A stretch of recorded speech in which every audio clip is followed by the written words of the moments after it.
Hi. Hello. Hello. Hi. How you guys doing?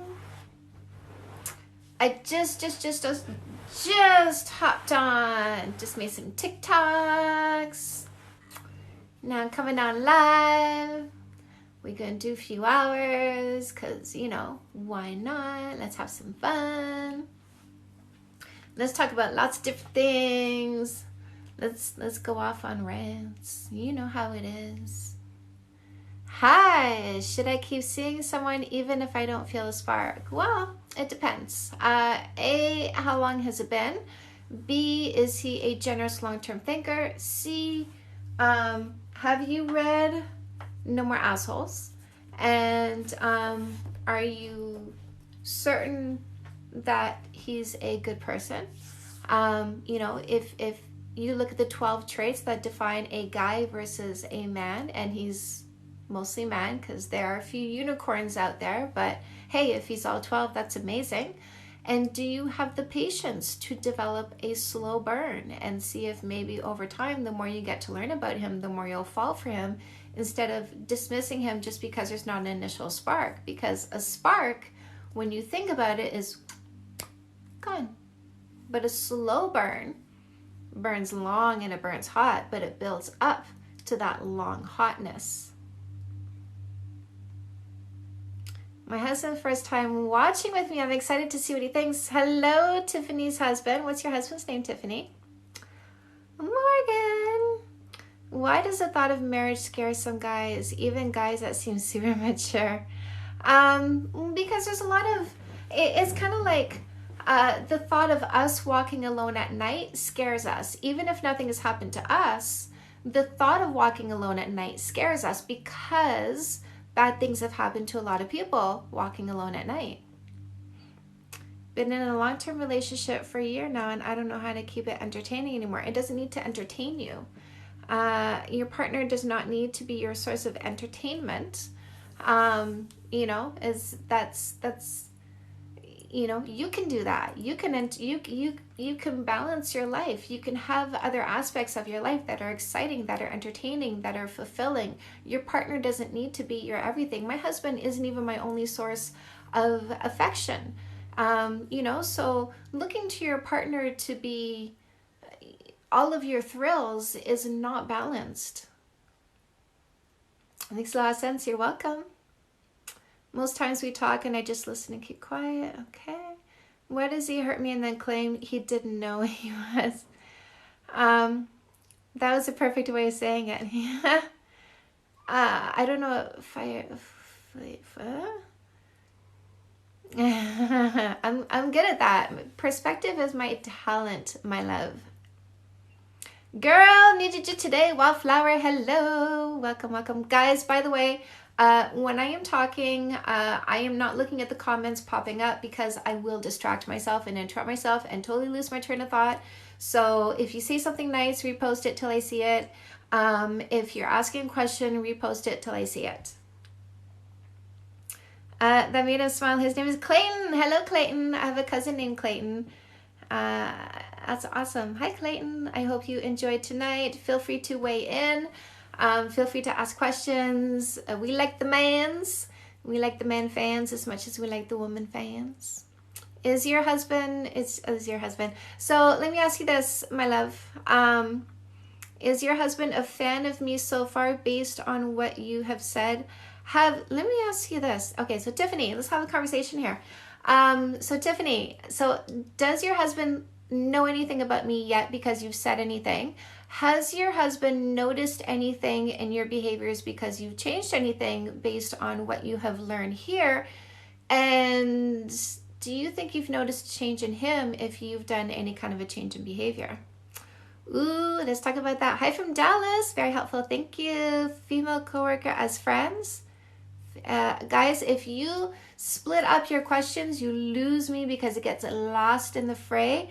If there's something you want to ask me, make sure it's all in one little box. Why does my best friend, a girl, and my girlfriend tend to fight bitterly but also say it's all fun?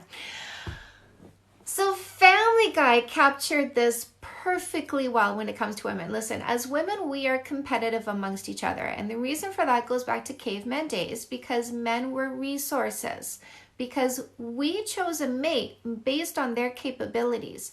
And that was the capability to help us stay alive, because when we got this big with the baby and when we gave birth to the baby, we needed our males to help us through some periods of time. And so as smart cave women, we chose very capable males, but we didn't want other women choosing our males because that's mine.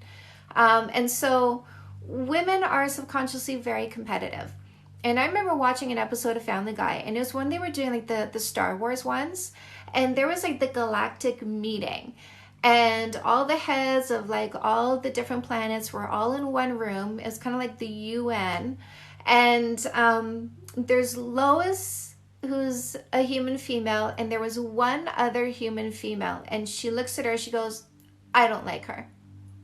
So we're kind of like that. We're very much like that. It's insane when you watch Jerry Springer, those shows. And it's like, you know, he's the father of the baby, right? And the guy was cheating. Does she beat his ass, or does she beat the ass of the girl he had sex with? She beats the ass of the girl. So like we're just, you know, among each other fighting over males. It's, by the way, he should have got his ass beat. For the record, Priya, just want to say thank you so much for taking the time to come on live and giving advice. Yes, I love doing it, you guys. I love doing it. Oh, I see a hi, Chantal. What? Uh-oh. Yeah, lost it. I lost it. Been dating for 2 years now. We hit a slump where the same communication problems had to fix. What is the communication problem? Can a man have a healthy marriage and also female friendship with coworker? Yes. You know, like the thing is, as long as it's non-flirtatious, right? As long as there's no sexual innuendo, that kind of thing can snowball, and you don't want that. And you do want to be sure that you are flirting with your man. You are making out with your man twice a day. You are the source of comfort and happiness and safety. Always make sure that there is no lying at the gate. This is why y'all gotta refix that shit. Because men thrive on consistency. If you can create the kind of home that is calming to the brain, which means when he comes home, there is consistent behavior. It's like he comes through the door, he hears, hey, and then you go and you meet him at the door and you give him a kiss. It doesn't matter how shitty a day you had. It doesn't matter if you guys had a fight that day. There are certain behaviors, loving behaviors. Like there's a box that's called loving behaviors. And those behaviors need to never change no matter what. That's the kiss in the morning. Even if we had a disagreement, I'm gonna go give my man his kiss before he heads out the door. Even if we've had a disagreement, I'm going to meet him at the door and give him his kiss. I make his meals. I'm still going to make his meals, even though we've had a disagreement. Because those behaviors are the core behaviors that communicate that I love you and we are solid no matter what. So they need to stay no matter what. And that creates emotional security. And it also is relaxing to the brain. And you want to relax each other's brains. Like home should be the place where you feel good, right? So I'm thinking not how is my man feeling when he's home. I'm thinking what is he thinking on his way home? No matter how hard his day was, I want his brain to go into a Pavlovian effect. I want the mouth to water when the bell rings. The bell is him on his way home. What happens after the bell rings? The kiss at the door. So on his way home, his brain is relaxing because he knows there will not be a lion at the door, no matter what. The loving behaviors always stay. If you can create emotional safety in your relationship, if you have those kisses twice a day, which means those kisses they have a chemical. That combination with the two lips coming together creates an aphrodisiac. This is why kissing precedes sex. It's also an antidepressant. So every day, twice a day, y'all are giving each other a little bit of a zing. So yeah, there's other females out there, but you're the source of the zing. There's other females out there, but you're the source of comfort. there's other females out there, but you are the source of emotional security. So create this in your home, and you ain't gonna worry about anybody, because your man is yours, because no other woman can compare to what you give him. Thank you for that, you guys. Giovanna, hello, my love. So happy to see you. Hello, hello. Advice for long distance relationships: don't fight. Don't fight. And have your reunification plan. When are you guys getting back together? Who's moving where?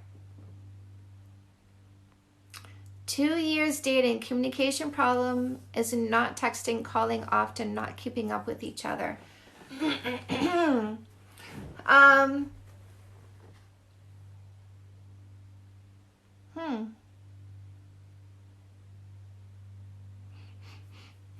Is he indifferent? Like, do you feel like he's just indifferent to you? What does he say, right? Like I'm sure you've talked about this. What are his words? What does he say? This here, I would actually need to dive a little bit deeper into, because I need to ask questions. I need to ask what you're doing. I need to ask what he's doing. I need to ask what he's saying. This one I need to do a deeper dive into. This would kind of take a session. Yeah. And I love this. Mad Money, hello. I'm trying to get people in my life to meditate. It's so freeing. Yes, it is. It sure is. It sure is. A lot of people are bothered by what other people might think. And I say you need to be able to inhabit a healthy dose of who gives a fuck. And meditation really helps with that, because it reduces a part of your brain where stress, fear, and anxiety comes from. And it really helps you release other people, right? Like detach from their emotional roller coaster, detach from what they may be thinking, and just be like, you know what, you do you, boo. I got my bubble and I'm happy in it. How to deal with wife-husband fights. Refix that shit. Refix that shit. Do what's in fix that shit. It is a manual.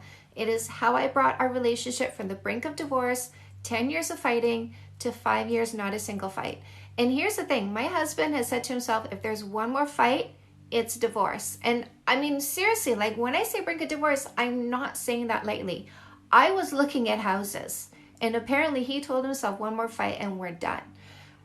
So we were this close to divorce, this close. And I brought us from there to 5 years without a single fight, making out every single day. Last time I had my makeup session was this morning. It was probably this afternoon, come to think of it. Maybe. Yeah. Probably this afternoon, but at latest this morning. I know we didn't do lots of kisses at supper time tonight because there was like other people in his office. So I didn't stay and make out with him, but otherwise I would have. Trying to get comfortable with his gal friends, but how can I calm the fear that they get too close? So somebody, how do we book a session with you? So there is a link in the link tree in my bio. Like go to my bio, click on the link tree. There's a button that says one-on-one. You click on that. It takes you to a page where you follow instructions. So go there, following the instructions. You're going to pre-purchase your session. You're going to book yourself in. And then I'm going to contact you and we are going to have our session over a voice call. So voice over IP. So here's the thing. You need to have confidence in yourself. When it comes to your man and other women, you need to have confidence in yourself, because it starts with you being able to say, I can't control other people. If he's going to choose someone else over me, despite my awesomeness, I'm going to be okay. If he's going to do that, will it hurt? Yeah, I'll be butthurt for a while, and especially my ego is going to be butthurt because, like, hello, but I'm going to be okay. I'm going to be okay. I'm going to be okay. I'm going to take the lesson. I'm going to pick myself back up. I'm going to put myself out there, and it's going to be a level up the next time I get in a relationship, because I never go backward. I always learn from my experiences. I roll it into how to do better. And the next time I choose somebody is going to be better than the one I left behind. And that's what you need to be able to tell yourself. That is confidence. And here's the thing, confidence is a win-win. Not only does it calm your mind, because listen, you being afraid of someone else taking your man away is you living in your imagination, not in the moment. So you are missing out from the devotion that you currently have if you're worried about the devotion you might not have. So there's that.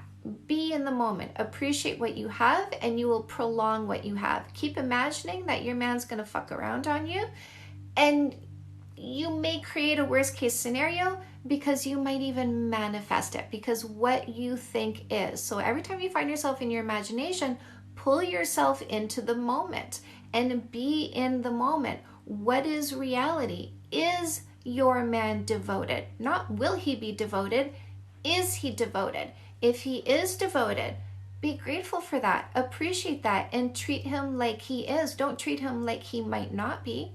Now, in addition to you gaining your confidence, because you know what? In the moment, I am good and everything is good. And if something happens, I'll be okay. That's confidence. Now, the number one most attractive quality to a man is confidence. So there's your win-win right there. I'm confident in myself, and by the way, that confidence makes me even sexier, which makes anybody else even less attractive to him compared to me.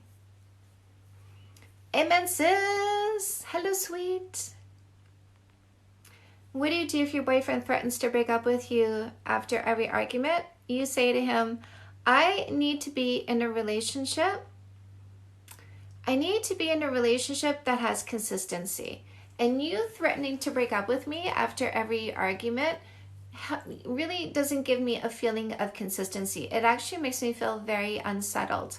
And this emotion is not healthy for me. And I don't want to be in a relationship that continuously feels unsettled.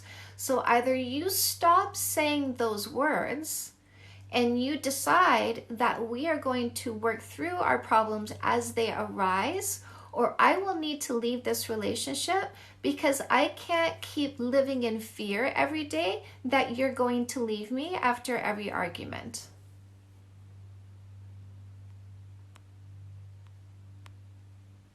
Thank you. My boyfriend sent me your vids and now I'm addicted. I love it.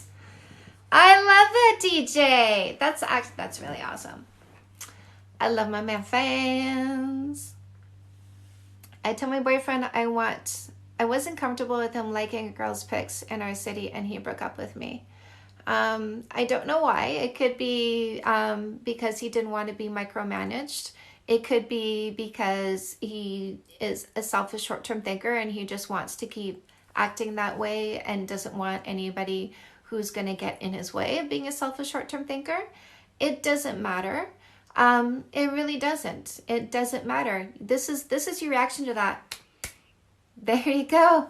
Time to level up. Can a marriage survive an affair? It can. Everything is possible. My boyfriend isn't emotionally intimate enough. I've spoken to him, but we both don't know how to work on it. Create emotional safety and you'll create more emotional intimacy. So you do need to grab a copy of Fix That Shit and do what is in that book to create the emotional intimacy or the emotional safety that will make him feel like he can be more intimately involved with you without fear, right? Because fear is what holds people back.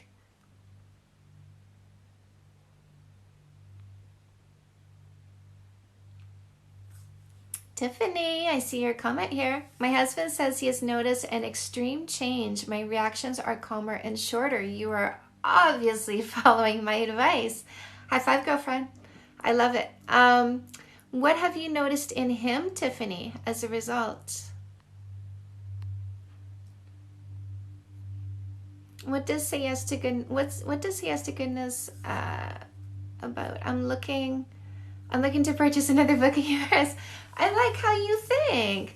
A lot of my books are about relationships, but Say Yes to Goodness takes you outside of relationships. Yes, there is a chapter about your romantic relationship, But I also talk about what else you can look at with a different perspective in order to be happier in yourself and in your life.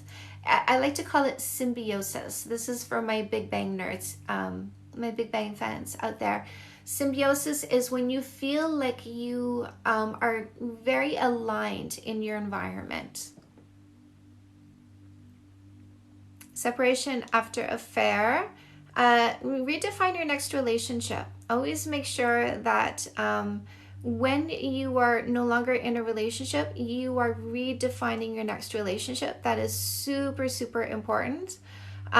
Because, listen, if anytime there's a split, for whatever reason, your job is to get over the split and define your next relationship, taking into account what's happened, taking into account anything that's changed in you since you started this relationship, because we go into relationships with certain negotiations. During the length of a relationship, you can change your mind about certain things.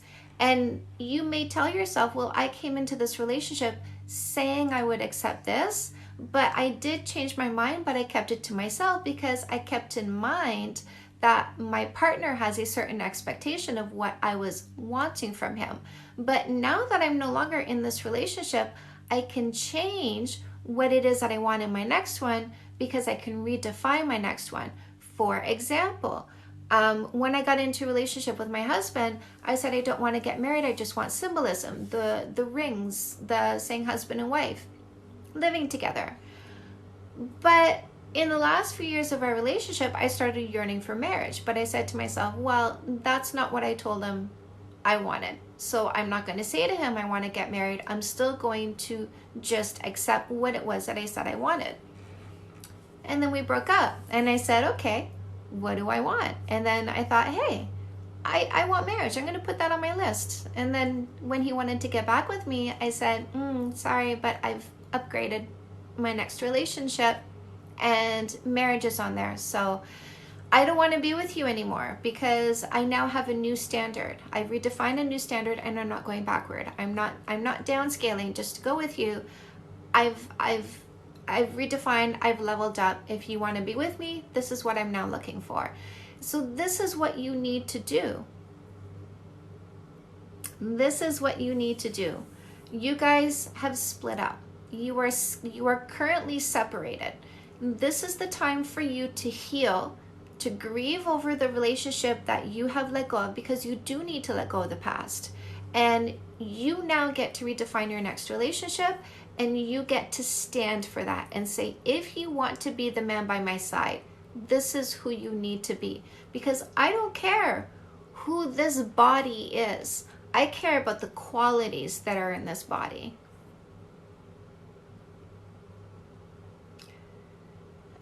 I feel I'm more understanding of my boyfriend and don't get as much upset with him. Licky dogs, you are following my advice. I love it. Love it, love it. Love that. You're so welcome, my love. How did you change 10 years of fighting with no fighting for 5 years? It started with meditation. It is a process, you guys. I'm not going to lie. It absolutely is a process, which is why, let me tell you, which is why the book is this big. It's not tiny writing, by the way. Like, I mean, the writing is big enough, but it is 50 chapters, and each chapter is something. So it's meditating. It's being conscious of my thoughts. I love your content. Thank you. It's redirecting your thoughts. It's monitoring what you're about to say before you say it. It's having conversations in your head so that you don't have fights out loud. It's coming to your partner with solutions and not with problems. It's making sure you are the solution, not always looking to your partner and going, I don't feel good and you got to fix it. There's a lot more to it than that, but like that really makes up a big foundation of it. So really what I'm talking about is getting in control of your own feelings, getting in control of your own behaviors, and practicing impulse control until you start creating space that isn't vomited into anymore, but instead gets filled with goodness. And now you start feeling goodness into the relationship. And what that means is you start slowly rebuilding your relationship with success instead of all the tearing down you've done with the fights. And I'm proud of those 5 years. And let me tell you, like, I was a combative person, right? Like, I came from an abusive mom who came from an abusive mom who very likely came from an abusive mom. So fighting is in my genes, you guys. And so it's like giving up a drug. It really is. But you get that 1 month and you're like, ooh, I don't want to go backward. And then you get the 2 month, and then you get the 3 months, and then you get the year, and you're like, you just don't want to go back. You don't want to start the clock all over again. And so you really get intentional with your behaviors because you're proud of what you've accomplished. And that's actually intentional is one of the things you got to keep in mind. You have to ask yourself, what do I want? What kind of relationship do I want? Do I want peaceful? Do I want loving? Do I want close?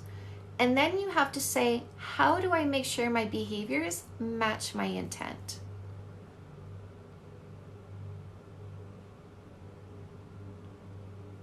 Do you believe women put in more effort? I listen, if you get yourself a generous, long-term thinker, he is putting in as much effort as you are, but in a different way. We are built differently. We are not identical. We are puzzle pieces so that we come together and make something bigger. Because if we were identical, it's that. If we are a puzzle piece, it's this. So that's how Mother Nature designed us, to have differences to come together to make something bigger and stronger. And so if you have a generous long-term thinker, he is putting in just as much effort, but not the same way you are. If you're looking for reciprocal in exactly the same way you're doing it, this is where you get disappointed. Don't look for him to be doing what you're doing. Look at what he is doing. Ooh, how to break off an engagement and 4-year-long relationship with a nice guy. Do it ASAP. By the way, do it ASAP. Because y'all are planning a wedding. Like, you gotta, like, make sure everybody knows, right? So as soon as possible, you're gonna have a conversation with him, and you're gonna do the breakup sandwich. This is what's great about you. This is why it's not gonna work out. And this is why you'll be great for someone else. Be generous, right? Be generous with the breakup. Be generous with, listen, when I left my husband, I was like, take everything you want, I'll take what's left, right? Because I wanted to be generous with the breakup. I knew I was basically ripping the rug out from under his feet. So be as generous as you can with the breakup. Be as soft as you can, be as gentle as you can, but do it ASAP so that, he's not feeling led on for longer than necessary.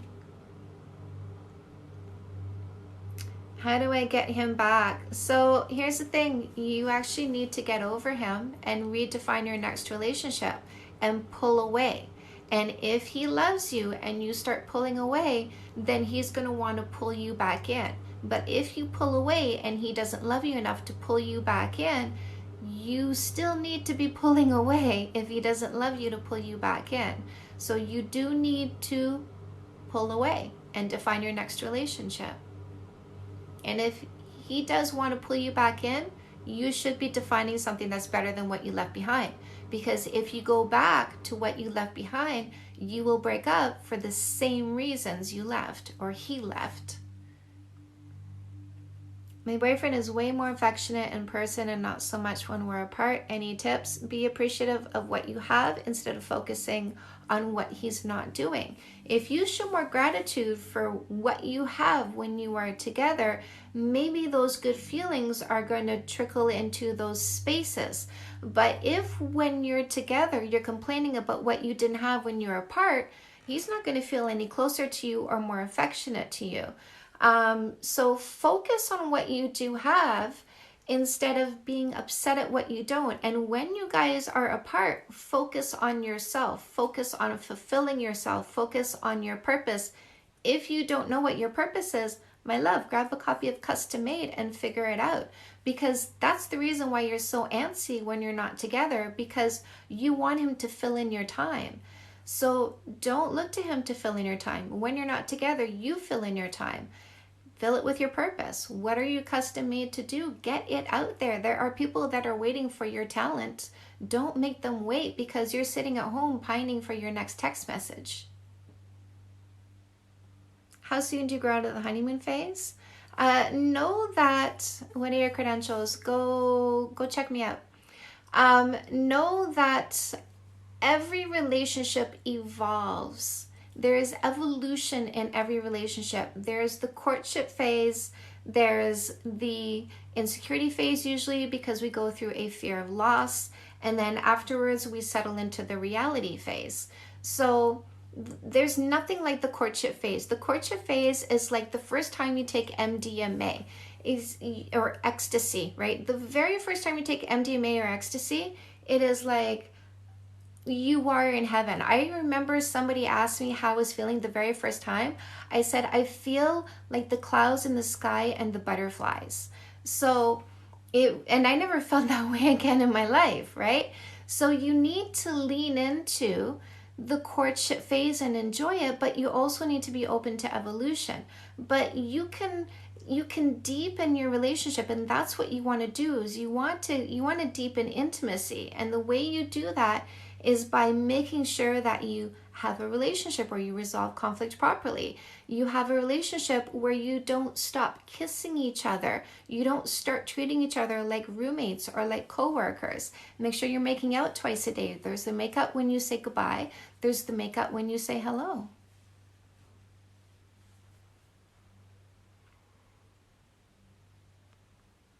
Do grab a copy of Fix That Shit.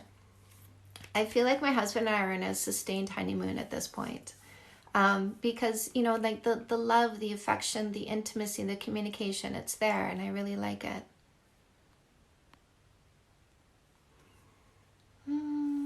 Which yearbooks would you advise for men? Like men tend to buy No More Assholes and Fix That Shit. They tend to lean into those ones more than anything. Because they really enjoy getting the perspective from it. Like understanding what to do to be a man for a woman, understanding, how to sort of respond to women when they come at them in a functional way. How do I react when my husband yells or disrespects me? You immediately leave the room. You don't stay for it. And if he follows you to yell at you, you say, you need to leave me alone. I'm not going to be in the same room at you when you are angry. We will have this conversation when we are calm, but we are not going to do this when we are angry. And if he refuses, he is abusive, and you need to leave this relationship. I love you and the way you talk. Thank you, Christina. I love it. I'm all for it. What do you think about love at first sight? It can happen. My husband has the most beautiful quote. He says, you can't help who you fall in love with. And I love that. Did my husband fall in love with me at first sight? That's an interesting question. Synopsis of your credentials. Why are they so important to you?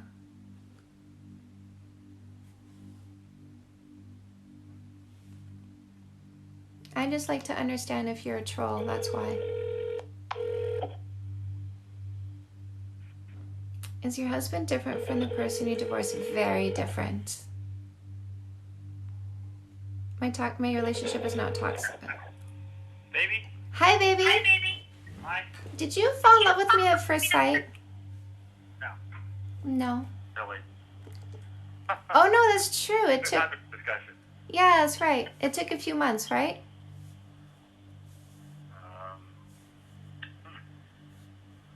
Well, what is love? I think it was kind of that time I said, uh-oh. Remember that? Right. I said, uh-oh, because I was thinking you got a hold on me. Oh my goodness. So I don't know. Yeah, probably months. I'm not even. I have no idea when that was. How early on, but. All right. Yeah. Mm-hmm. Do you believe in love at first sight? No. No. You can't know people. You can't know people, and love is only when you know somebody.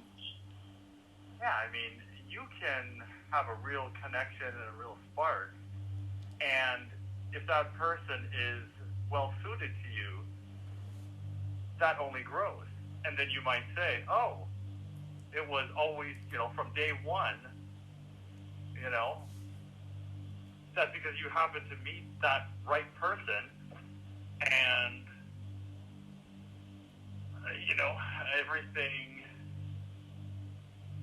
only got better. So then you might, have that thought that it was love at first sight because I was intrigued by that person. I wanted to see that person more, and I did, and it only grew from there. Right. So then your natural thought might be, I love that. You can't love somebody you don't know. You can be intrigued and think that this is someone I want to know more. So, I think you can have a real connection early on. So I don't think it's love. Right. Because love is also when that person disappoints you and you still want to be with them. That's more love than, hey, I think they're great. Yeah. And I don't know what's wrong with them yet, but I love them. That's not love. So when you met me that first time, you felt that connection? No.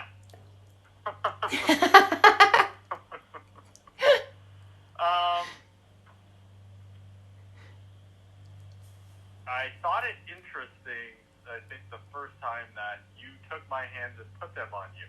Right. I thought, that's kind of odd,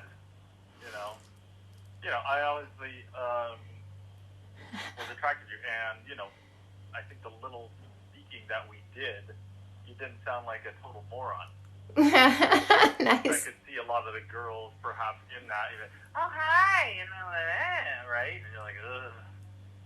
They just have to say fucking one sentence, you're like, ugh. Yeah. So you didn't sound like a complete moron. You were easy on the eyes. And I thought it was interesting that you took my hands and put them on you, which, I didn't know what to make of that, necessarily. And then I don't know if it was the second or third time, I don't know if you remember, but you actually snuggled up on me and just laid there. Mm-hmm. You remember that? Yeah. You lied. No.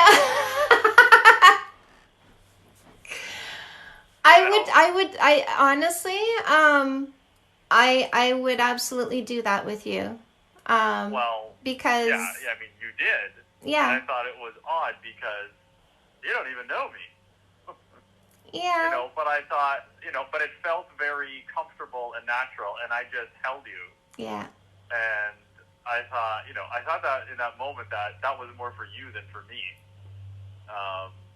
What you were doing. And I thought, maybe you're just tired. Maybe you had a long day, and I felt safe enough that you could just curl up on. And yeah, it did change when, we talked about destroying all of humanity. I thought, oh, this is someone who actually, does some thinking. About the world around them. Yeah. That is not so preoccupied with their own. And then, the fact that you told me at that time too, you were 31. Like, hey, that's my age. So that was, I thought nice to have someone my age. Yeah. You have the same amount of experience in life, and some of the same references and what have you. Yeah, no, it definitely wasn't. I think it was maybe this has gone too far. Oh. That I think, that was the first realization that there was more there. But there was, like the things I just talked about, things to back it up. And, you had a job otherwise too. I liked that. Yeah. And then of course, like, you start telling me you're opening your own store or whatever like that. So, I liked that you're obviously someone who wasn't afraid of working. And, so, no, it was a culmination. And if I had been somebody else who got infatuated with you sooner based on your appearance or, the fact that you were nice to me, and disregarded the fact that you were there to take my money, maybe I would have then, someone who's, let's say, for lack of a better word, weak-minded, might fall in love sooner. For baseless reasons. Yeah. And then let's say they still somehow manage to be with that person. You might say, love at first sight. Well, okay, whatever. I don't agree. So, yeah, no, I don't think so. I think you can have a spark, something, and, I think that there is maybe just kind of like an understanding that you could have. Because some people, you meet them, and very quickly you're like, this person isn't anyone I want to get to know. And, there's subtleties in their behavior. And then there's other people that I want to get to know them. But of course, what I've learned is it doesn't fucking matter how great they are, or how great another person is. Everyone has the potential to be a fucking asshole. Sure. And it's always the emotions that screw it up. People get emotional, and now things change, and their personality changes, and the things they do change, and their reason goes out the window, and all of that. So, yeah, you can't love someone until you've hated them, I don't think. Oh, interesting point. Because how do you know you care someone if it's all awesome? I don't know if you remember that one movie. It was with Keith Sutherland and what was the guy? Anyways, Kiefer was looking for his girlfriend who disappeared, right? And he was looking for her for years and years, and she just disappeared one day. And somehow he caught up to the guy who did it, and the guy said, he's talking about his daughter, I think, or somebody was saying what a great person he is. And he started, to think about it and thought, now, am I a great person? Can somebody be great if they're incapable of evil? Because if you don't have a choice between good and evil, then how can you be great? Because being a good person means choosing to be good. If you're incapable of anything else, are you really good? Or are you just incapable of doing something wrong? So he committed a murder to prove that he had the capability of being both. Therefore, he was actually a good person because that was his norm. That was what he normally chose to do. This was just a test or something. Anyway. but a test to himself. What was his, root nature? And so that's kind of how I put it. Unless you can experience some, I don't know, man. Then again, I'm looking at it as if they're always awesome. Why wouldn't you love them? Right. I guess maybe the opposite, or to go through stuff is just a larger test of how strong your love really is. Because if you never have a bad time, how is it tested? Baby? Yeah. Are you happy we did all that fighting because you appreciate this more now? No. absolutely not. Okay. No, it was horrible. I know. But I'm just, I mean, given what you were saying, I just wonder if maybe part of you thought that. Yeah, no. Okay. Do you think we could be this good without having been that bad? Yes. Okay. Yes, I don't feel I'm even close to anywhere as good as I used to be. Okay. Whatever I was, I will never be again. And whatever I am, if it's good enough, that doesn't matter. But, definitely something was lost. Now you can look at it in other ways that because of what we went through, other people now are benefiting. And, our sacrifice is their gain. Or, and maybe a lot of people's gain. And not just them personally, but their families and children and what have you. Yeah, that's fine. Yeah.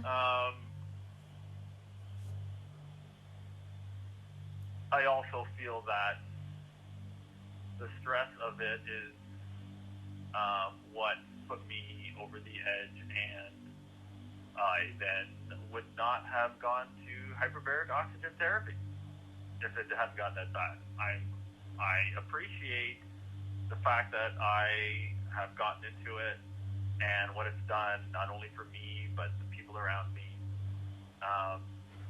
Is that what it took to get there? Apparently. I don't know that it would have happened otherwise. Right.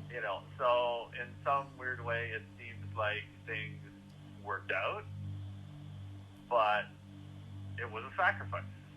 A sacrifice is something lost. And a lot of people look at sacrifices. I lose here, but I gain there. That's not sacrifice. Sacrifice is only loss. You do it anyways. Yeah. Regardless of gain. Yeah. And, something's been lost. And luckily, there is also a positive on there. Yeah. And that's a credit to both of us. Because we could have walked away and both been bitter and maybe never have been right for another person. And it was just all negative. So it's a credit that we can take something that was not good and still make something good out of it. I agree. Right. Yes. I think we're making something really good out of it. Your phone cut out there. What did you say? I think we're making something really good out of it. Right. Yes. Yes. Baby. Yeah, babe. I love you. I love you, my sweet. Yes. You're my favorite husband. Well, that's fortunate.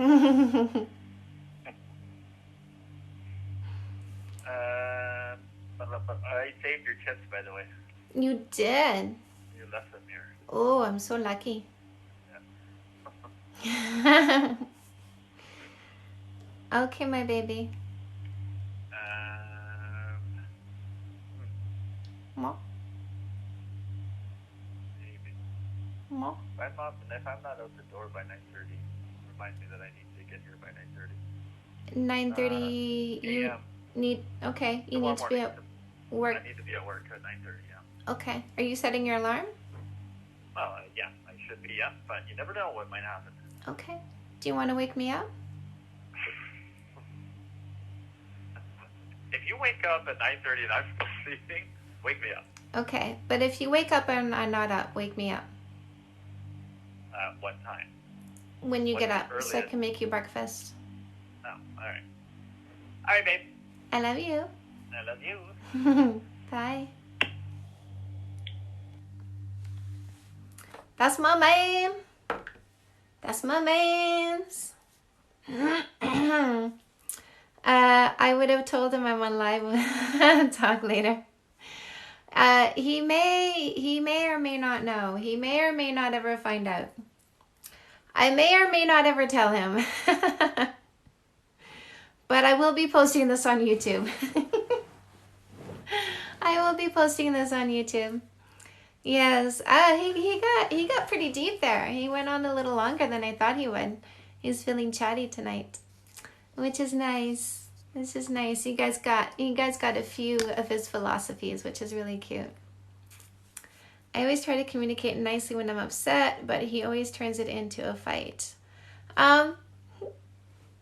So here's the thing. It's not about how you communicate when you're upset. It's have you taken the time to understand how to calm your own emotions? Have you read Fix That Shit? Have you done what is in Fix That Shit? Have you, are you doing daily steps to shrink your amygdala so that your capacity to feel stress, fear, and anxiety is reduced, and so that reduces the amount of times and the intensity of what you're calling upset, because then that reduces the amount of times that you feel the need to talk about you feeling upset.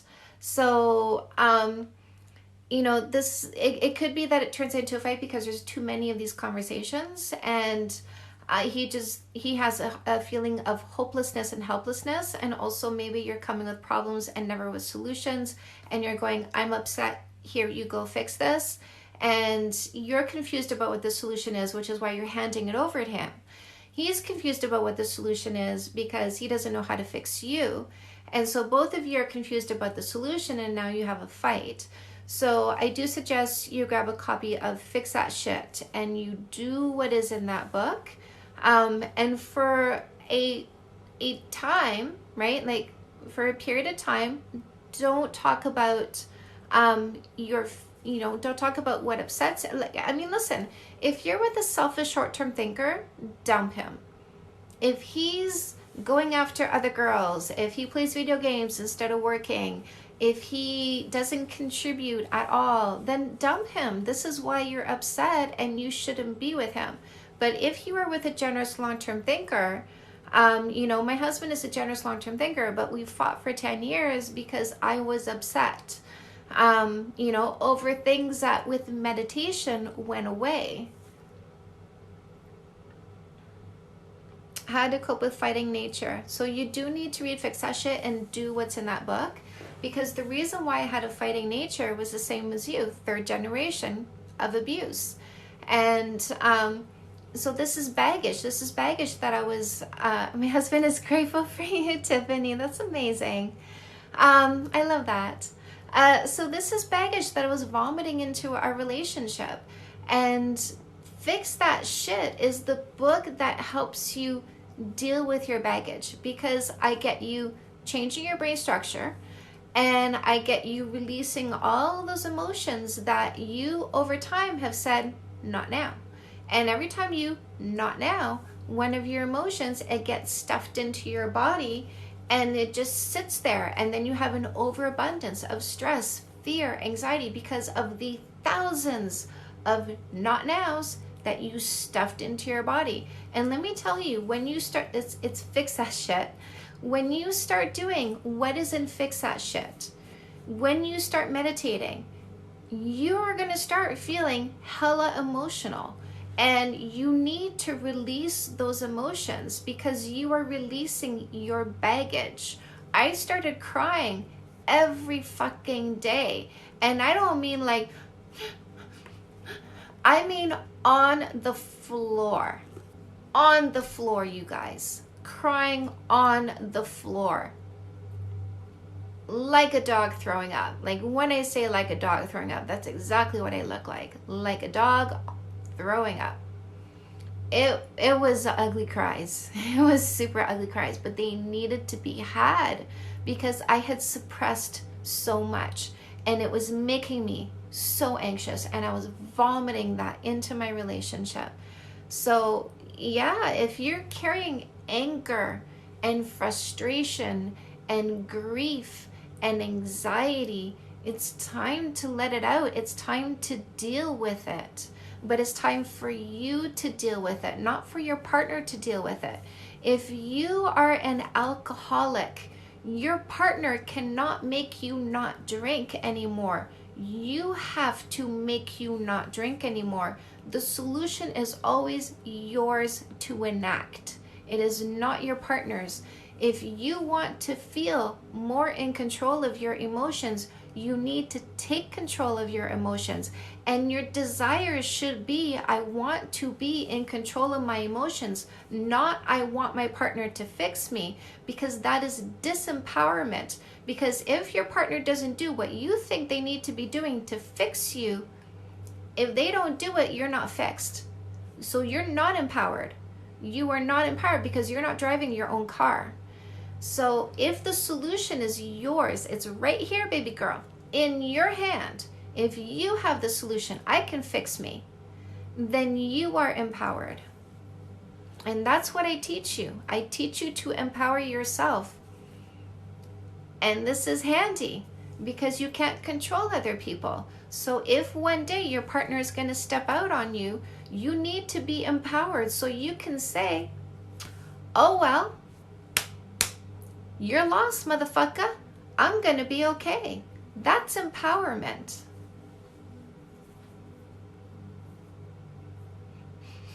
Ooh, did you guys like my rant? By the way, we're time stamping. We are time stamping my lives on YouTube. So I take these lives and I repost them on YouTube, and we're time stamping them where you can find my rants.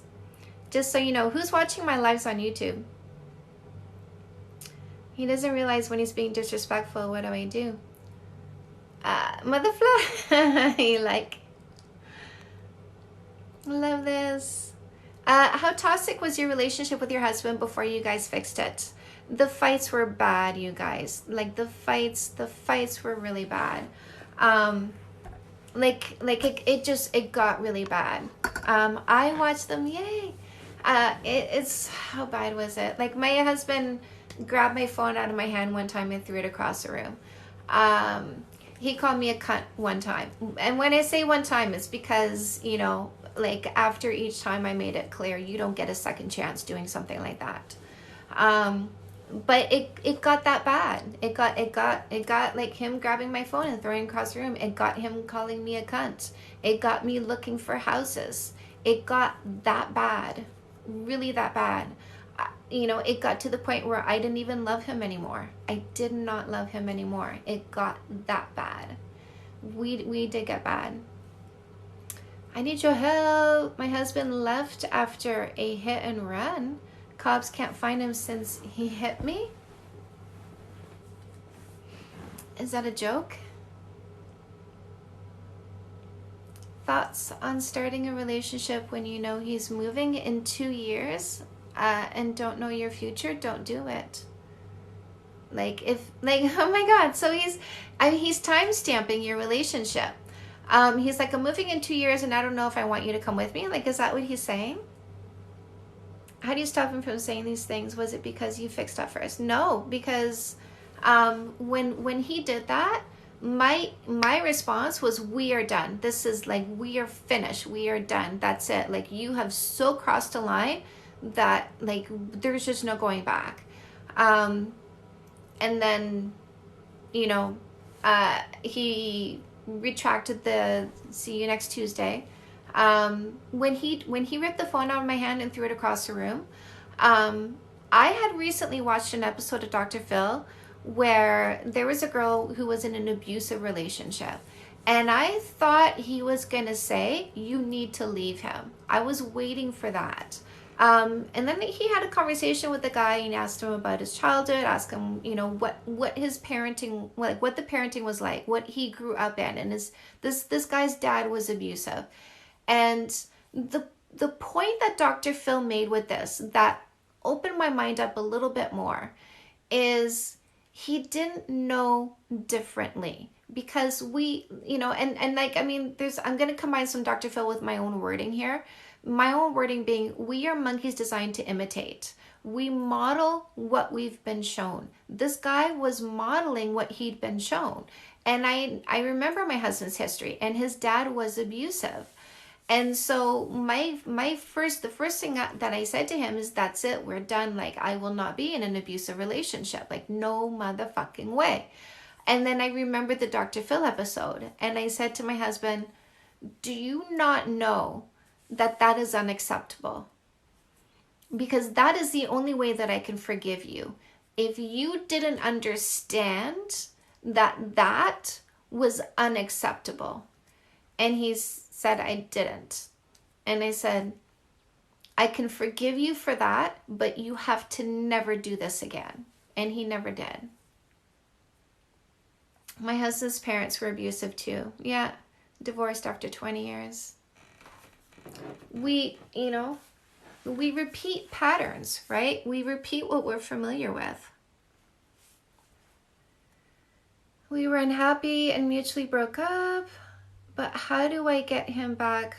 No contact for a week. You do need to read Fix That Shit, my love. And you do need to read No More Assholes, because I want you to know if you should, right? Don't want him back just because you're familiar with being with him and you miss not being with him. You need to read No More Assholes and understand, is this a generous long-term thinker or a selfish short-term thinker? If it's a selfish short-term thinker, no fucking way. No way. If it's a generous long-term thinker, redefine your next relationship, because you can't go back to the same old. You will break up for the same reasons. I know, been there, done that. My husband and I broke up several times. We broke up the last time for the last time because when he wanted me back, I said, no, this is what I'm looking for now. I'm not going backward. And so we both leveled up, and that's why we're still together. Say you read Fix That Shit and things don't change on his end, what's the next step? You've leveled up. You've become a better person. You understand how to relationship better, and you accept that your partner loves dysfunction more than they love you because they didn't follow your lead. And you leave that relationship because you outgrew that person, and your next relationship is going to be better because when you know better, you do better.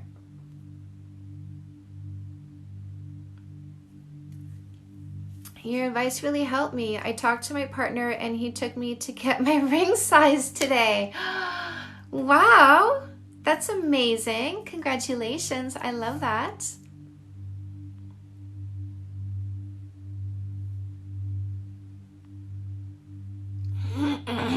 After my ex made a list in my next relationship, my now boyfriend has them all. Good. After my ex, I made a list of my next relationship, and my now boyfriend has them all. When you are clear, clarity is key. Clarity is absolutely key. I can talk. Clarity is absolutely key. You will never have better if you don't understand what better is. You'll never have what you want if you don't understand what you need. Why do I fall for men who remind me of the negative aspects of my father? Because we repeat what's familiar even if it's wrong for us. The brain seeks familiarity. Familiarity is calming, even if familiarity is shit. Because the lizard brain, we still have parts of our brain that are from caveman days. And so the brain is always seeking familiar, because in caveman days, familiar territory meant I know where the predators are, so I won't get eaten. I know where the food is, so I don't starve. And our brain still functions that way, seeking the familiar, because familiar meant survival. But now everything has changed, and familiar doesn't mean survival anymore, but we still seek the familiar. So it's a pattern. You got to grab No More Assholes and break the pattern. Just had an honest conversation about being married instead of stressing about a wedding, and it helped. Ooh, I remember this, my love. Good. I found my forever guy. We have fixed so many problems and haven't fought since reading your books. I love you. Okay, guys. Okay, let's do this right now. This is a perfect time. Those of you who have read my books, who are here right now, will you please, right now, this very moment, I will wait for you. Will you please go leave a review on Amazon? If you will do that right now, say, I will. Those of you who watch my TikToks and watch my lives and follow my advice, and it's had an impact on you, will you go leave a Google review? If you will do that right now, say, yes. So I know the I wills from the yeses. I will. Okay, my Amazon people, go to where you bought your book right now. Go leave your review and then come back. Say be right back if you're going to go do that. And then when you come back, say I just did. Yes, already did. Licky dogs. I love it. Yes, Faith, my love. When will you post this live? It'll be posted. It'll be posted within a couple days. What book should I start with? There is a quiz in the link tree in my bio that actually helps you choose a book. Go take it. It's going to take you like 30 seconds to take it. These are my books. Yeah.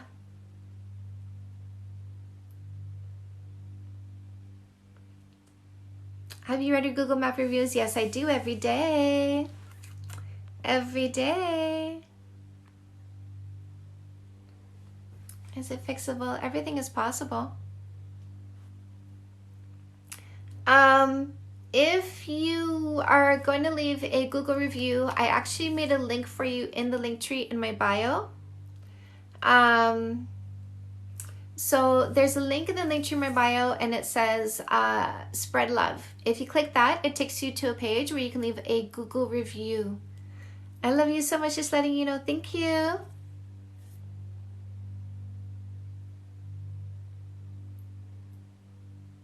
Is there such thing as being too picky? Yeah. I mean, if all you do is focus on other people's faults and you never focus on your own imperfections and you know, it's like you're always looking outward, you're never balancing, then yes, absolutely, there is such thing as being too picky.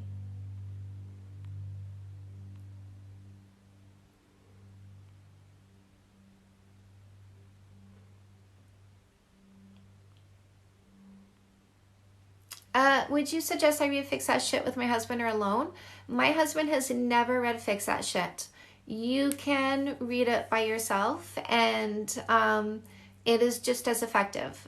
So basically, a relationship needs an emotional leader, right? If somebody starts being the functional leader in the relationship, because we are monkeys designed to imitate, the partner who loves you will begin to imitate the behaviors that you were modeling. I'm a behaviorist and a social scientist. I'm also spiritual.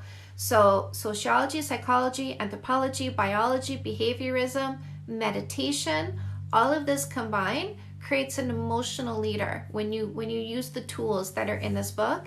If your partner loves you and you begin to model functionality, they imitate functionality.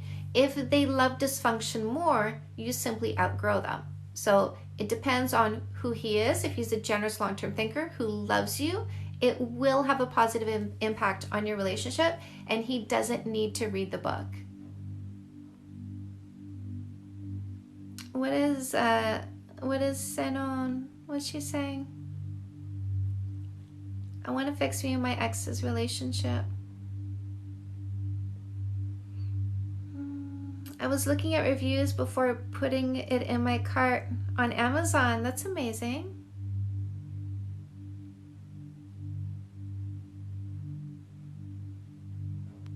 Mona.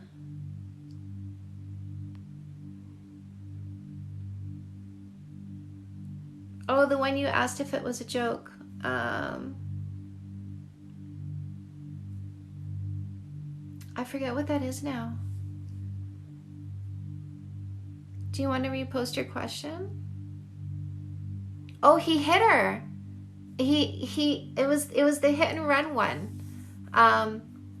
Yeah, because it sounded, it just the way that it was written, it sounded like somebody wasn't being serious.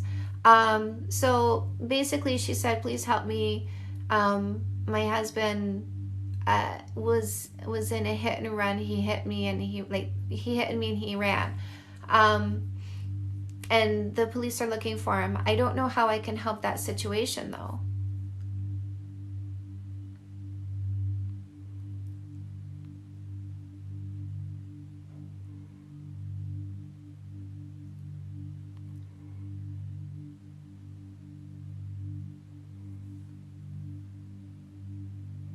How can you get the throwbacks of him cheating out of your head? You do need to redirect your thoughts. Oh, that's funny. It lets you leave it on Google Maps. It still works when you leave it on Google Maps, Tiffany. Thank you. I appreciate that. I appreciate that. Thank you.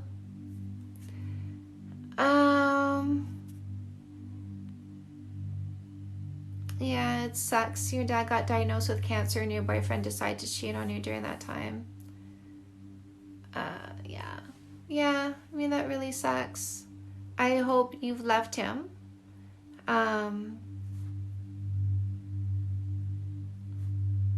Yeah.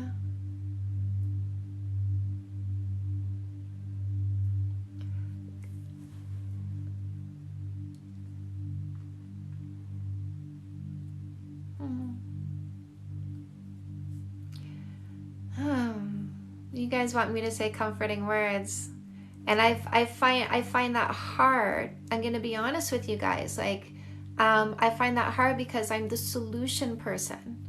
I'm the behaviorist. I'm the solution person. So I guess the question is, what can she do to get herself through this time? And you got to let yourself have your emotions. You have to let yourself grieve, obviously, because this relationship is definitely not working out the way you hope it would.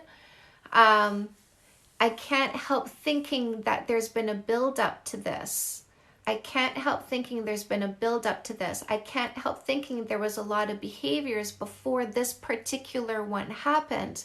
I can't help thinking there was a lot of moments where she should have said, this is it, before this happened.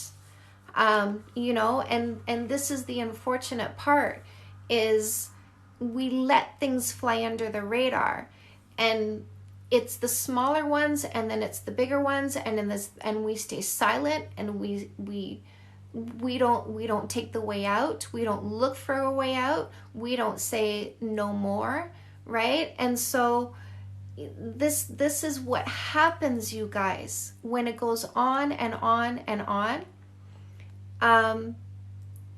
This is what happens, and we suffer, and the children who are there suffer. And this is why I'm about empowerment. This is why it's the no kissing for 3 months dating rule, and it's the day he calls you a name. The day he calls you a name, you say, we don't do this in this relationship. And if you insist on doing this, I'm leaving. And you make sure he never does it again, because if he does, listen, you let him know the first time. If you didn't know this before, that's not how we're relationshiping. You let him know that first time. We don't do this here. And if he does it a second time, you go, I'm sorry, but I let you know how this was going to go, because ladies, you need to be the leader. I let you know how this was going to go, and you decided you were going to do it your way.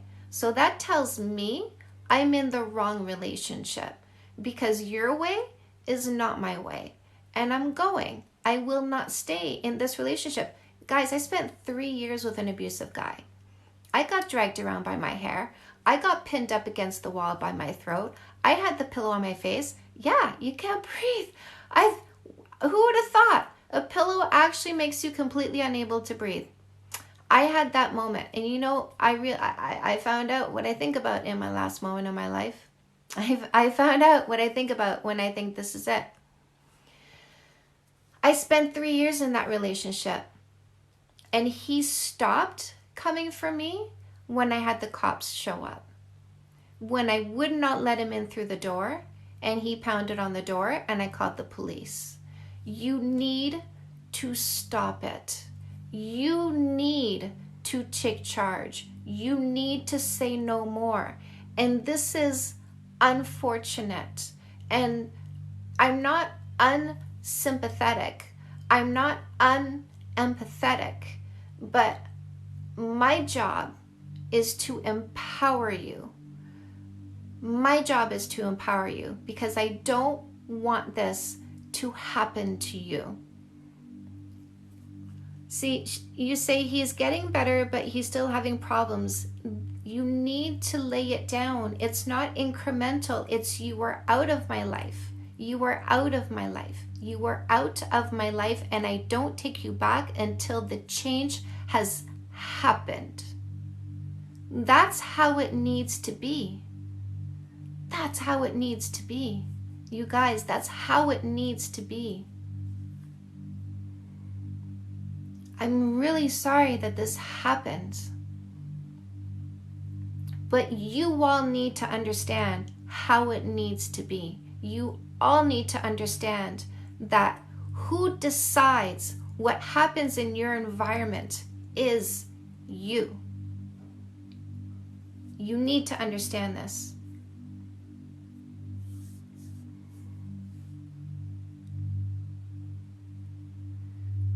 How many followers did I lose on that one?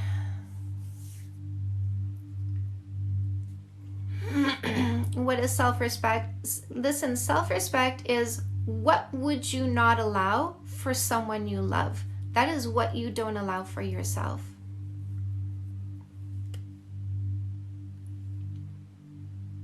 I had to stop the cycle myself too, my love. I had to stop the cycle myself too. I really did. You know, my mom abused me, and what did I do? I chose an abusive partner. And what did I keep doing after that? Was choosing people who hurt me. I had to stop the cycle. And that's my purpose. That's why I'm here, so that I can teach you guys it's not impossible. And you do have the power, and you can change your life.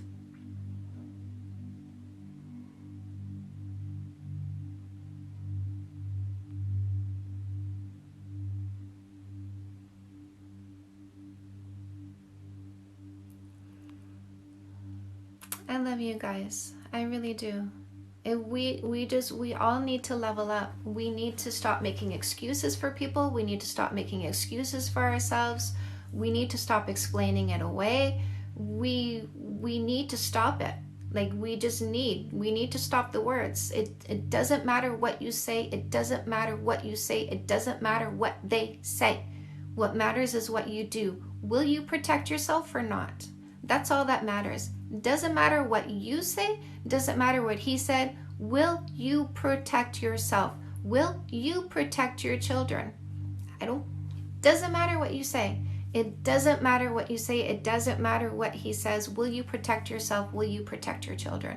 We as the mothers, we are the deciders. We as women are the deciders. We are the protectors of ourselves and the children we create. And when we fail that, it doesn't matter what you say. It doesn't matter what he says. You chose to not protect yourself or your children, and that's the reality you need to face for whatever reason. For whatever reason.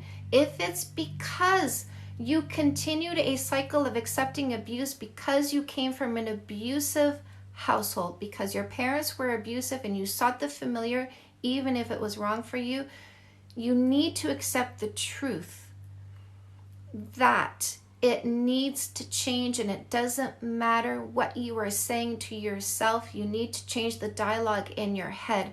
You need to change the dialogue in your head that says it can get better. I'll wait for it to get better. It's okay that they do this. I'm used to this. It's not so bad. All this dialogue in your head needs to change, and you need to say to yourself, this is not okay, and I am going to put a stop to it. That is the only thing that matters.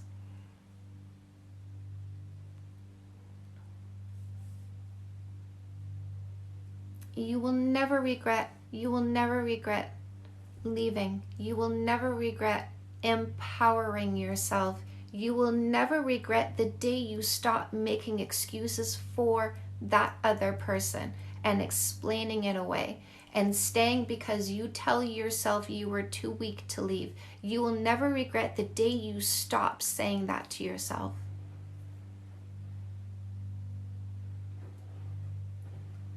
If you want to make it stop, you start today. You start the process today.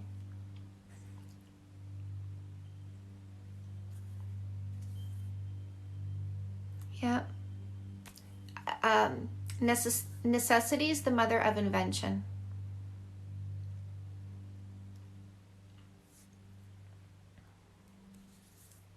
Necessity is the mother of invention. There are so many women with 0 education, 0 job, 5 children who stepped out of abusive relationships and made it.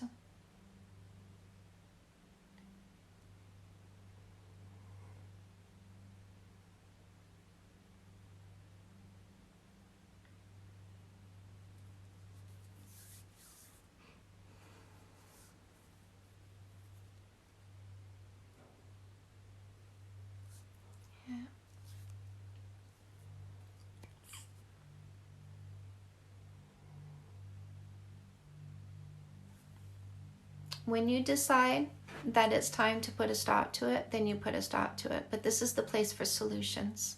This is the place for solutions, my love. When you want solutions, this is the place you come to. But talk therapy, that's a different place.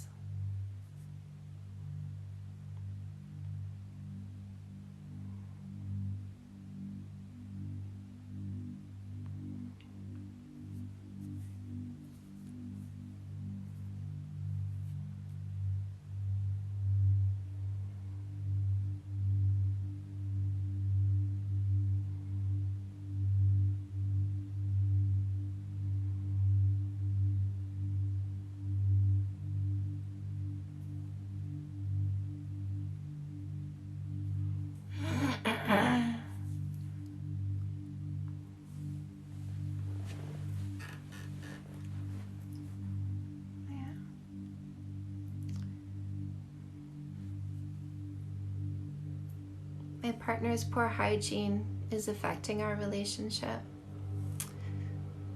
I get my husband to brush his teeth every night because he started having problems with his teeth because he didn't brush them at night before bed. And so every night at bedtime, I say to him, I go, baby, you can brush your teeth now? And I get him to brush his teeth. And, you know, it's something that I do for our relationship. It's something that I do for him. It's something, you know, and I do it for our relationship because I know that your gum health affects your physical health. And so I do it because I want him to be in good physical health. And so I make sure that he does what's necessary to stay in good health. So every night I say to him, baby, okay, time for you to go brush your teeth. So that's what I do for our relationship. That's what I do for him. And so you might need to say to him every few days, baby, it's time for you to take your shower. Now, if he gets upset that you say this instead of going to take a shower, and I mean, you kind of, you start to understand how he's going to fit that in. Like, when I say, baby, time for you to go brush your teeth, he's going to do it at the next commercial break or the commercial break after the next commercial break. And so just because you said it doesn't mean he's going to go do it in that moment, right? So, you know, understand there's going to be like a buffer between the moment when you said it and the moment when he does it. So there's that. But it's okay to say to him every few days, baby, it's time for you to go take a shower. It's okay. It's okay. I know some of us might feel kind of squeamish at the idea of that. So if you can overcome that squeamishness, if you can overcome maybe a dialogue in your head that says, I shouldn't do this because I shouldn't need to be his mom. Like, my husband works 80 to 100 hours a week, right? His habit is to come home tired, grab a bowl of cereal, grab something else for a snack. He always has 2 snacks every night. Sit in front of the TV, let his mind unwind. Look what I got. Hi, hello. Oh, look what I found. Grab his 2 snacks every night and fall asleep in front of the TV because he's so tired. Hi. So it's just, I know, Charlie. He always does this. He just like, he's gonna relax right there. We got Charlie. So yeah, so that's what he does every night. Is just grab his snacks and then just fall asleep. So he brushes his teeth now because I get him to fall asleep. Or to fall asleep, I get him to brush his teeth. So if your guide is, if it's the brushing the teeth thing, then get him to brush his teeth every day. Say, baby, you need to brush your teeth. And listen, if he refuses, then say to him, say, I can't be in a relationship with somebody who doesn't just do the basics for themselves. Like, I just can't. Like, either you start doing this or I'm in the wrong relationship. And you have every right to have that standard.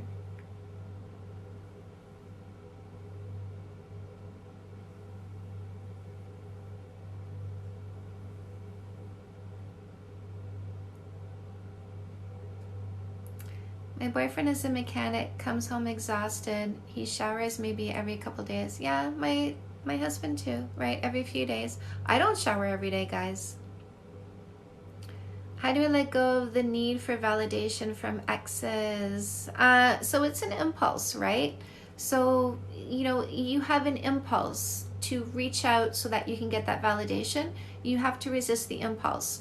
It's an anxiety. So a good way to resist the impulse is by reducing anxiety. So you do need to start meditating.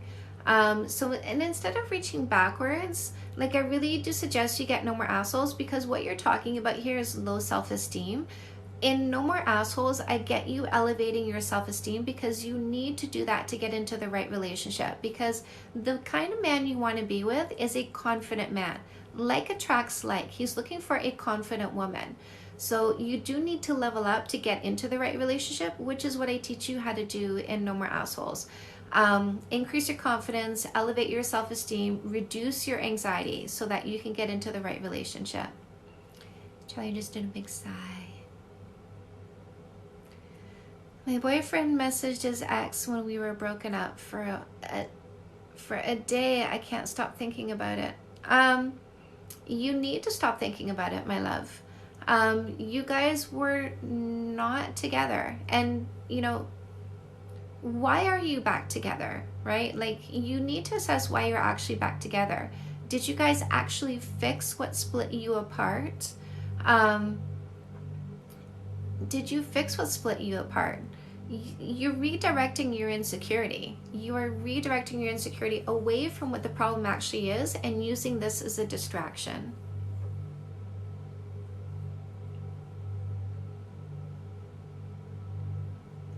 He's so cute. Hi. Hello. You're my good boy.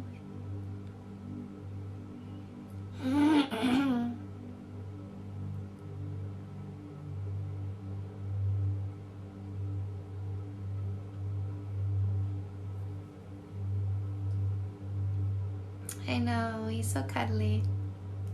Yes. Charlie's a Westie Poo.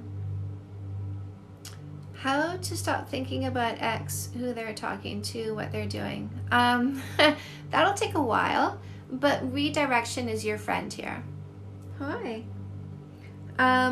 Take them off your social media so that you don't see their stuff at all, because you're poking yourself in the eye. So block them on all social media so that you stop poking yourself in the eye. And then every time you find yourself thinking about them, like stop yourself and go, wait a second, what can I be doing with my brain right now that would be productive? And then answer that question and start doing it. Redirect your thoughts. Don't just let your thoughts run away. Like, really catch yourself thinking and then direct them to something else. Because the only way for you to stop thinking so much about him is for you to fill in that place in your brain that you have given him. The more you think about him, the more you carve that into your brain, which means the more your brain is going to think those thoughts, because it goes on autopilot. So redirect your thoughts and you will weaken that particular channel. He's a goodest boy.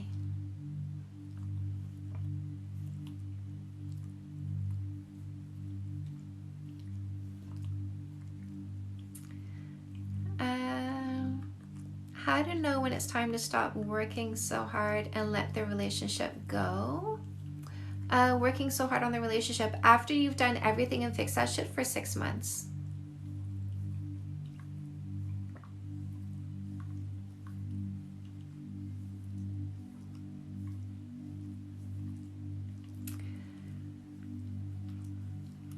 Would what be running away from feelings?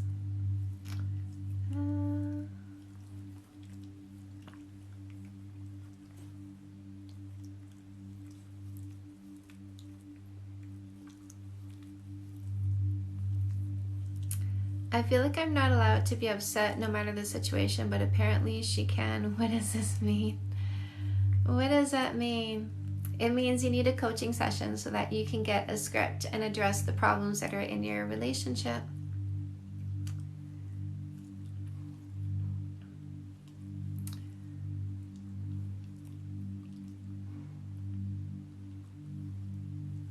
I saw something on TikTok today, which is basically people will get upset when they don't want to acknowledge the hurt that they've caused you. And it made me realize about the husband. I think it was yesterday, there was a husband that said he got fixed that shit for his wife and started reading it to her, and she said stop. You know, and it was because she didn't want to acknowledge that she could be a part of the solution. How to tell if someone is putting in work versus overly attached. I'd have to dig deeper into that one and get into specifics of behavior.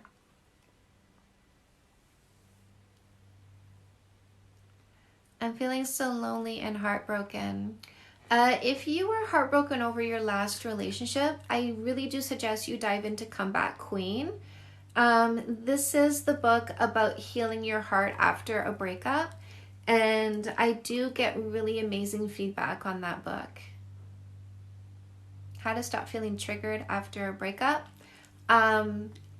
Just you redirect your thoughts, get them off your social media so that you stop poking yourself in the eye. What do you think of TikToks where husband will imitate their wives or vice versa? I think it's cute. I think it's funny.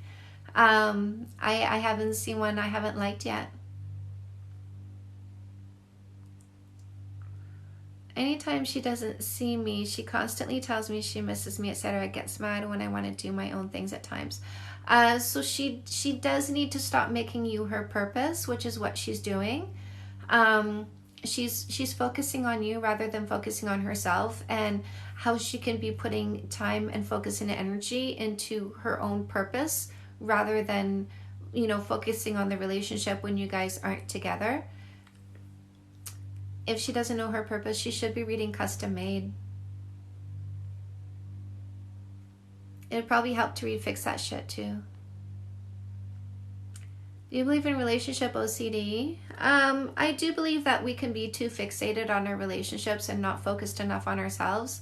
So when I was too focused on my relationship, I really didn't feel like I could accomplish much. Once I got my relationship settled and my husband and I weren't fighting anymore, I wasn't making him my everything.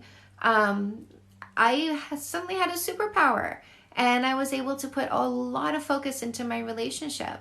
And not my relationship, my business, into my business. And I wrote 8 books in 3 years. So, because I wasn't making my relationship my everything. Oh, he's so cute.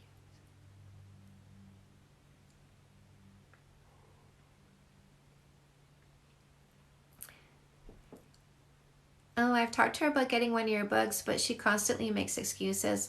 And some people prefer to make excuses than dive into solutions. And unfortunately, we can't do anything about that. I can't do anything about people who don't want to use behaviors. They just want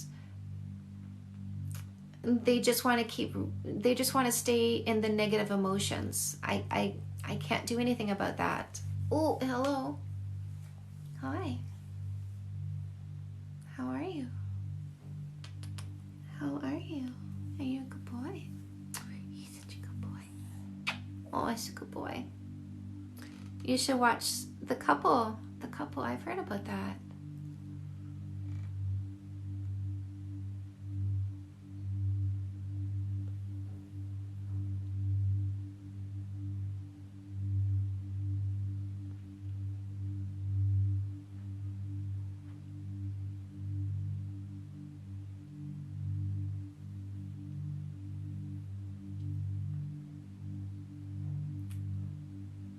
This puppy's gonna fall asleep in my hand.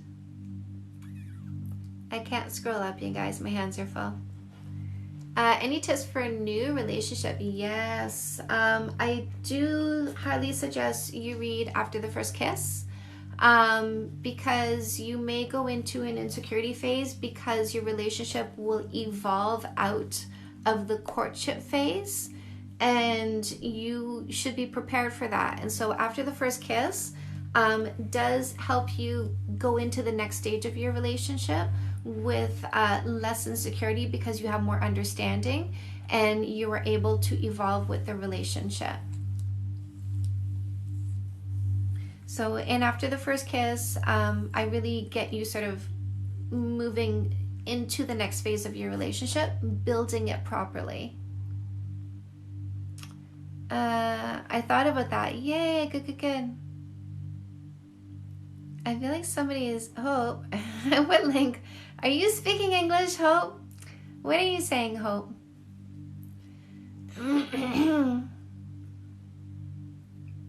How do you feel about having locations on during a relationship? If you two are okay with that, that's totally fine. Will a man respect you if you take him back after the one time he cheated? Not if you don't have conditions. What are your thoughts on soulmates? How do you know? I do believe in soulmates now, because I do believe my husband is my soulmate. How do you know? For me, I realized it after we stopped fighting, and I realized how good we were when we weren't fighting anymore. What do I do if my boyfriend isn't affectionate or says it's unnecessary? If it's necessary to you, if that is a fundamental value, you say to him, for me it's necessary and it's a fundamental value, and I won't be in a relationship that doesn't have affection. If that's how you are and this is how you want to stay, that's okay. I'm not here to change you. I'm here to find the relationship that's right for me. And if this isn't something you feel you can do or be, that's okay. I just need to exit this relationship so that I can find somebody who matches my fundamental value.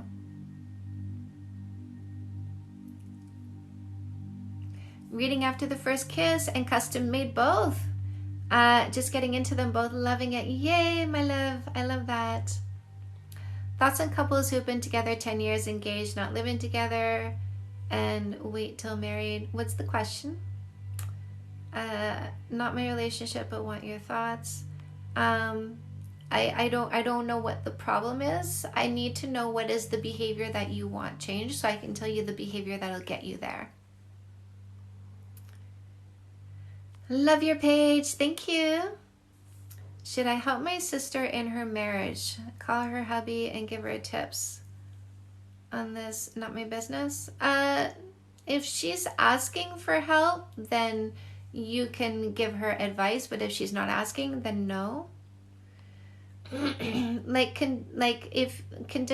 If your partner cheated, what are the conditions? Like, what will help you? Like, you can't be doing all the legwork to overcome the fact that they cheated.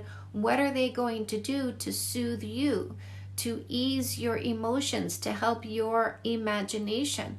What will help you? You need to figure that out, and those are your conditions.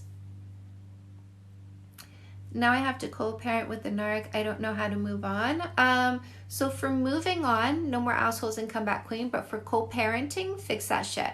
Because you do need to get their cooperation, and this is ninja mind tricks.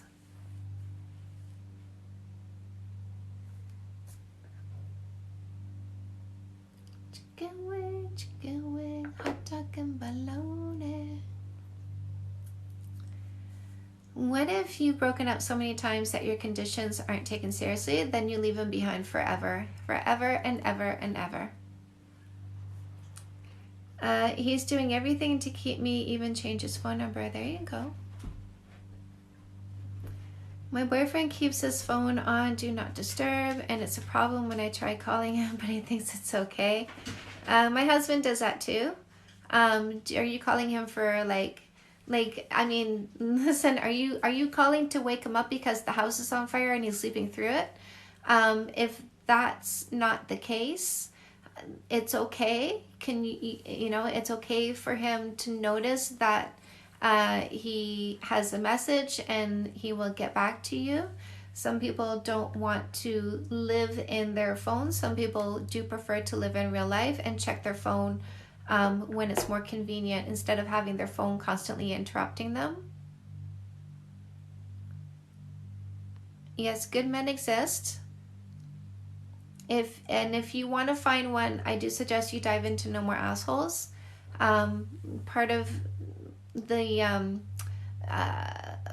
the tools you need to find one is to actually believe they exist, and so you do need to develop that belief, and I do get you believing that in No More Assholes. Do you know what things to look for when considering living together? Yes, there are 12 things you should be looking for. They are listed in No More Assholes. Because you should be moving in with a generous long-term thinker, not a selfish short-term thinker. So there are 12 character traits you should be looking at before moving in with somebody. Absolutely. Absolutely. Also write out all the expenses.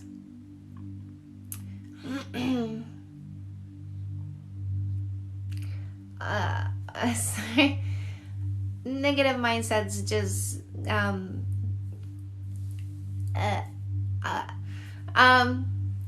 so before living with somebody, of course you should know if they're a generous long-term thinker or a selfish short-term thinker. Don't move in with a selfish short-term thinker, but practically speaking, write out all the expenses, what it'll cost, get a costing for every single expense. Also write out every single thing that is every single expense,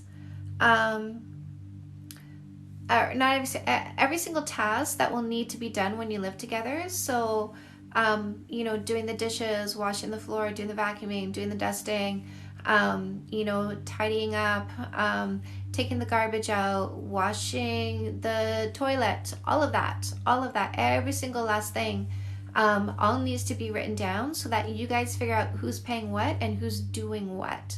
That needs to be agreed on before you move in together.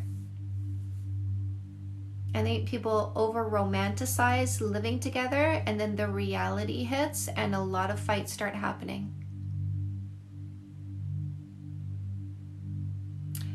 I just saw Follow the Host, and that reminds me, thank you, Erica.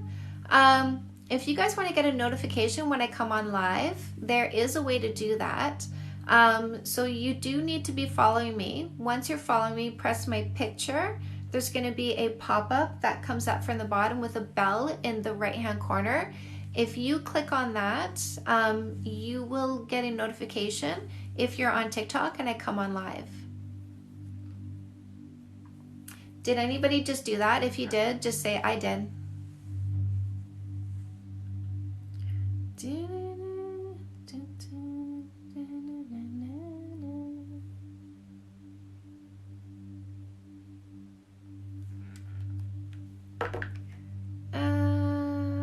What if he says, I'll leave if I have to tell her what to do in bed and I'm not so experienced? Then you dump him. Oh, you guys did. You dump him because this guy sounds extremely insensitive and selfish, and I don't want him to be, I don't want him to tear at your self-esteem. You need to find yourself somebody who is kind and gentle and patient.